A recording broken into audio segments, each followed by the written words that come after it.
안녕하세요, 멜목상. 오늘은 사도행전 2장 22절부터 36절 말씀 보도록 하겠습니다. 이거는 이제 베드로의 설교 내용입니다. 베드로의 설교 내용인데, 이제 오순절 성령 강림이 있고 사람들이 성령을 받고 놀래요. 이술 취했나? 그러면서 어떤 사람은 조롱하고 어떤 사람은 와, 하나님의 큰 일을 말하네?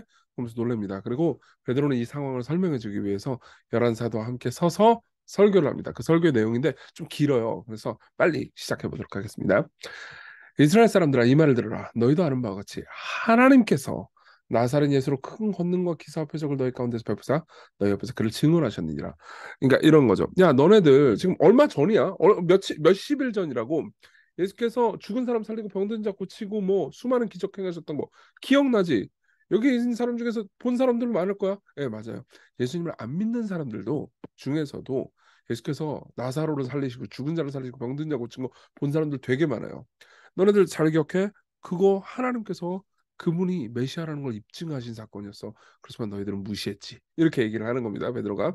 그가 하나님의 정하신 뜻과 예수님이 하나님께서 정하신 뜻과 미리 아신 대로 내준 바될 거를 너희가 범죄자들의 손을 빌려 못 박아 죽였으나. 그치? 근데 너희들이 못 박아 죽였잖아. 그죠? 사실이죠. 예. 그들이 바라봐요. 그러면서 예수를 십자가에 못 박으시오. 그러면서 죽였어요.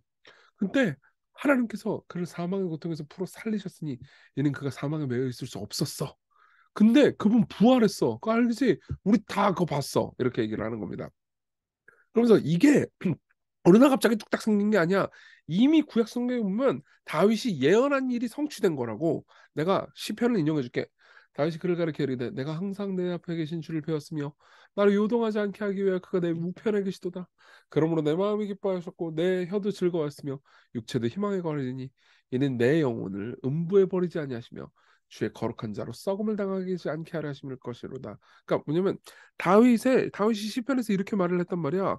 다윗이 내 영혼을 음부에 버리지 않으시고, 그러니까 그 무덤에 버리지 않고 썩게 주의 거룩한 자로 썩게 하진 않으실 겁니다. 주께서 내 생명의 길을 내게 보이셨으니 주 앞에서 내게 기쁨이 충만하게 하시리로다 하였으므로 그래서 시편을 인용해 줍니다. 그래서 이게 은유적인 건 줄 알았어요, 사람들은. 근데 뭐라고 그러냐면은 베드로가 이렇게 합니다. 얘들아, 형제들아, 내가 조상 다윗에 대해서 담대히 말할 수 있는데 다윗이 죽어 장사돼서 그 묘가 오늘까지 우리 중에 있도다. 이렇게 이야기를 합니다. 그러니까 간단하게 얘기하면 이런 거예요. 봐봐, 다윗은 분명히 이렇게 말했다. 나로 하여금 무덤에 계속 묻히게 안 하실 거예요. 이렇게 했잖아. 근데 문제는 다윗은 지금 무덤에 묻혀가지고 안 살아났잖아. 그러면은 봐봐. 이게 다윗이 쓴 시긴 하지만 다윗 자기 자신에 대해서 쓴 시겠냐? 아니면 누군가 더 위대한 분을 향해서 그분을 바라보면서 쓴 시겠냐? 이렇게 물어보는 겁니다.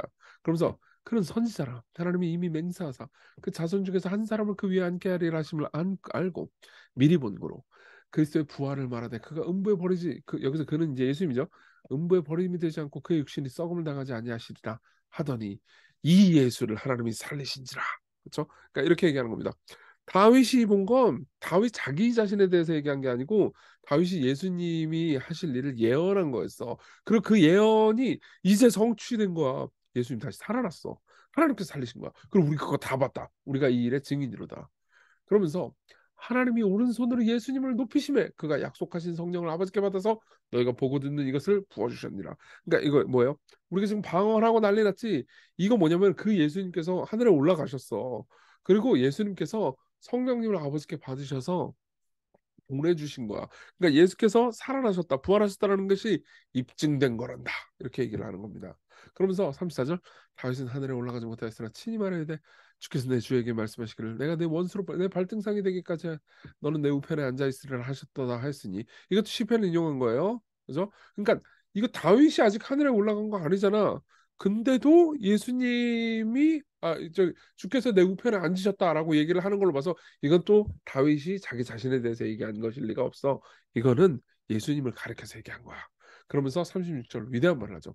그런즉 이스라엘 온 집은 확실히 알지니 너희가 십자가에 못 박은 이 예수를 하나님이 주와 그리스도가 되게 하셨느니라 하니라. 그러니까 이런 거죠. 너희들이 무시하면서 못 박아 죽인 그 예수님 있지? 그 예수님이 사실은 하나님이었어. 하나님께서 주와 그리스도로 너희들 가운데 세우신 분이었어. 이렇게 이야기를 하는 거죠. 자, 여기까지 내용 봤는데요. 좀 이 내용을 약간 이 가상 대화식으로 다시 한번 꾸며봤어요. 여러분들이 와닿지 않을 수 있을 것 같아가지고 좀 볼게요. 5절부터 13절. 사람들이 웅성웅성 이게 무슨 사건이야? 이렇게 여러 나라 사람들이 모였는데 각 나라 말로 방언을 하고 난리가 났네. 120명이나 되는 사람이 하나님의 큰 일을 말하고 있잖아. 그리고 어떤 사람은 쟤들 술 취했네 이상해 그렇습니다. 그러니까는 베드로가 이렇게 하는 거다. 아니다. 이 사건은 요엘서 2장 28절부터 32절의 예언을 성취한 거다. 하나님께서 나사렛 예수로 하여금 큰 권능과 기사 표적을 너희 가운데서 베푸사 너희 앞에서 그를 증거하셨다. 이렇게 얘기를 합니다. 그러니까는 사람들이 이렇게 얘기하는 거죠. 아 예수쟁이들이네 맞다. 나사렛 촌놈 예수가 여기저기 기적을 행했다는 얘기는 들었지. 근데 예수님 십자가에 못 박혀 죽었잖아. 나무에 달렸으니까 하나님께 저주받는 거 아니야? 이렇게 생각하는 거죠. 그러니까는 베드로가 이렇게 말하는 것과 같습니다. 아니라고. 예수님은 하나님은 정하신 계획 안에서 십자가에 죽으신 거고 하나님께서 부활시키셨는데 이거 이미 다윗이 시편에서 예언한 거야. 16편 8절에서 11절. 이거 다윗 자신에 관한 얘기가 아니라고. 그래서 예수님에 관한 얘기라고. 그러니까 진짜 다윗이 예언한 게 지금 성취된 거야. 이렇게 얘기를 하는 거죠. 그러니까 사람들이 그러면은 진짜 자기가 하나님을 죽인 거잖아요. 그러니까 진짜 그걸 어떻게 믿어? 예수는 부활 안 했으니까 뻥치는 거 아니야? 증거를 보여줘봐. 그러니까는 이제 베드로가 이렇게 하는 거죠. 일단 우리가 다 봤다. 그리고 지금 성령님이 임하셨지. 너희가 그래가지고 술 취했다고 말하는데 이게 증거다. 사람들이 지금 다 각 나라의 언어로 지금 하나님의 큰 일을 말하고 있지 않냐? 이게 증거다. 게다가 이 시편에도 이 사건 지금 성령 강림 이 사건 예언돼 있다. 그러니까 진짜 너희들이 무슨 짓을 했는지를 생각해보라. 너희들은 신을 죽였다. 이렇게 얘기를 하는 거죠. 그러면 당연히 무시무시한 거겠죠. 그렇죠? 그러면서 그런즉 이스라엘 온 집은 확실히 알지니 너희가 십자가에 못 박은 이 예수를 하나님이 주와 그리스도가 되게 하셨느니라. 그러니까는 사람들은 와, 우리는 어떻게 해야 되냐? 우리 다 죽는 거야? 이렇게 반응을 보인 거죠. 이 37절은 내일 우리가 보도록 하겠습니다. 자, 이런 가상 대화가 이루어졌던 겁니다. 일단 우리 정해보자. 첫 번째입니다. 이 부흥이 어떻게 일어난지를 보세요. 사람들 가운데 어떤 메시지를 듣게 되는지를 봅시다. 첫 번째로는 그들이 사실 신을 죽인 거다. 신에게 반항했다라는 것을 배운 거죠. 그들 중에서는 바리새인도 있었고요, 제사장도 있었고요. 나는 하나님을 잘 섬기지 이렇게 생각하는 사람도 꽤 있었어요. 근데 베드로의 설교를 듣고 보니까 내가 하나님을 잘 섬기는 줄 알았더니 하나님의 아들을 죽인 거였어. 그러니까 뭐예요? 와, 내가 진짜 생각보다 악한 놈이었구나라는 걸 깨닫는 거죠. 이게 부흥의 첫 번째 조건이에요. 그리고 두 번째는 근데 그렇게 내가 나쁜 짓을 해가고 그냥 예수께서 십자가에 못 박혀 죽으시기 전에 막 병든 자 고치고 죽은 자 살리고 그런데도 불구하고 막 거부하고 안 믿었잖아요. 생각해보니까 정신 나간 거야. 그죠? 근데도 불구하고 우리를 위해서 착착착착 계획을 진행시켜서 결국 십자가에 죽기까지 인내를 하셨구나. 그럼 뭐요? 내가 이렇게 나쁜 짓을 하고 있는 중에도 나를 사랑하셔서 십자가에 못 박혀 죽으셨다고? 와, 그럼 내가 감히 바라거나 상상한 것보다 훨씬 더 나는 사랑받고 있었구나를 알게 되는 거죠. 그러니까 보세요. 여러분, 부흥은 이렇게 일어납니다. 우리의 마음 가운데 내가 생각했던 것보다 내가 훨씬 더 악한 죄인이라는 것과 동시에 내가 감히 바라거나 상상했던 것보다 훨씬 더 사랑받고 있음을 깨닫게 되면요. 여러분들은 새로운 마음, 새로운 능력, 마음의 기쁨이 솟아오르게 됩니다. 예. 진짜 오늘 그런 기쁨이 오늘 하루를 장악했으면 좋겠어요, 여러분들이. 예. 그리고 이렇게 무죄가 입증된 그리스도는 사람들이 예수님을 유죄라고 말하면서 죽이려고 할 때도 인내하셨죠. 그렇게 인내하신 분이 어떻게 당신을 안 사랑할 수 있겠습니까? 예. 오늘 여러분들 굳게 믿으십시오. 그분이 여러분들을 사랑하신다는 것. 우리는 죄인이지만 그분이 여러분들을 인내하셨다는 것. 그분이 우리의 주와 우리의 그리스도십니다. 우리 기도합시다. 우리를 위해서 인내하신 주님, 당신의 인내와 사랑을 감사합니다. 그 사랑이 지금도 있게 해주심을, 우리가 죄인임에도 불구하고 끈질기게 인내하시는 그분의 사랑이 있음을 깨닫게 해달라고. 그리고 오늘 내 영혼 안에 부흥이 있게 해달라고. 예. 한편으로는 내 죄를 깨닫지만 한편으로는 당신의 다함 없는 사랑을 깨닫는 하루가 되게 해달라고 같이 기도합시다.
기도하겠습니다.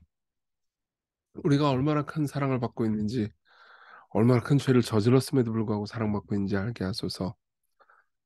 우리가 하나님을 얼마나 무시하고 살았습니까? 근데도 당신은 우리를 사랑하시기를 포기하지 않으십니다. 그 사랑을 오늘도 느끼고 우리 마음 가운데 부흥 있게 해주세요. 예수님 이름으로 기도했습니다. 아멘. 네, 그분의 신실하심을 우리 굳게 믿고 오늘 하루를 살아갔으면 좋겠습니다.